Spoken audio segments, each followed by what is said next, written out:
Hello guys, welcome back. Today I'm going to talk about Diego Lopes versus John Silva, one of the greatest fights many UFC fans like me anticipated. The match clearly showed that both guys came in as expected. Both looked confident, both looked dominant.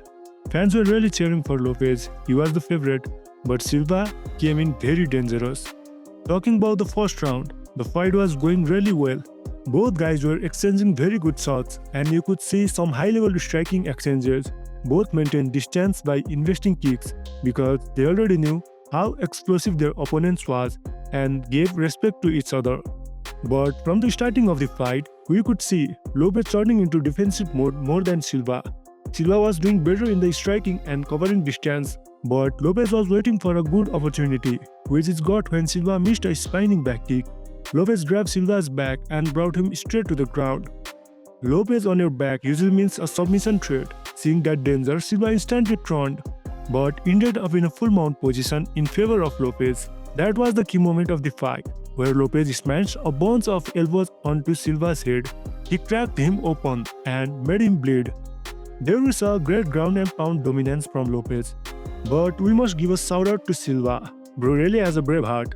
Despite taking more than 30 plus dangerous attacks, he stuck in the fight, collected himself, and finally managed to stand up. Knowing how dangerous Lopes is on the ground, Silva didn't try to invest there again and kept it standing. Despite those brutal ground and pound moments, Silva showed no drop in adversity. He was as dangerous as in the beginning and managed to dominate Lopes on the feet, but not as much as Lopes did to him on the ground. So obviously the first round goes to 10-9 Lopes. In the second round, we saw a lot of great exchanges from both sides, but this time pure dominance from Silva on the feet. This guy is so confident in his striking and chin. Zero defense, only attack. He kept securing points, creating opportunities and mixing in elbows. He's got a lot of stuffs and weapons in his arsenal, and fans could clearly see that. He once again proved why people love to see him fight. Always marching forward with a brave Brazilian heart. He even managed to rock Lopes once. But we know Lopes has an unbreakable chin to absorb those shots. That's why Lopes collected himself really quickly. Seeing Silva on fire, Lopes probably realized he had no real chance against him on the feet. It felt like seeing iron. So again Lopes tried to take the fight to the ground. He succeeded, but this time could not hold it, and Silva stood up again. At this point, Silva's confidence rose way too much. He knew Lopes had zero chance against him in a fist war. He thought, I can solve this quickly on the feet. So Silva marched forward fearlessly to knock the hell out of Lopes, and that cost him really quick. Lopes caught him with a clean spinning elbows to Silva's bald head. It knocked him down instantly.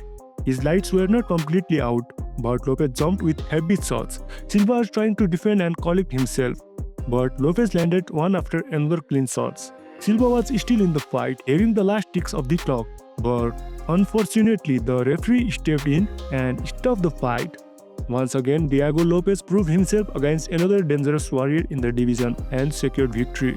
Shout out to Lopes, seriously this guy has great vibes, he is humble and nobody hates him. But still, I feel that stoppage was kind of early. I don't say this just to defend Silva, but because of the situation and scenario. The fight was on the verge of becoming all-time classic, maybe even fight of the year. We rarely see two aggressive, explosive fighters colliding like this. I feel the stoppage spoiled the treat for MMA fans. You could clearly see Silva was still in the fight. There was not a clean finishing connection from Lopes, maybe even a couple of shots to back of the head. The round was about to end. Silva was still defending and moving. There was still a lot left to watch. That's why I don't think the stoppage was really necessary. As an MMA fan, I say a great fight got spoiled. But it is what it is. As we all know, MMA fans want violence, but there are limitations in this combat sport. At the end of the day, fighters and officials alike must uphold safety measures as the highest priority. So it was not as bad as an early stoppage, but that had nothing to do with Diego Lopes. He clearly won the fight. Congratulations to Lopes, once again he proved himself and positioned right back in the title picture. So guys, what are your thoughts on Diego Lopes versus John Silva stoppage? Please drop your thoughts in the comment section. Don't forget to like this video, subscribe to my channel, and I'll see you soon on the next topic.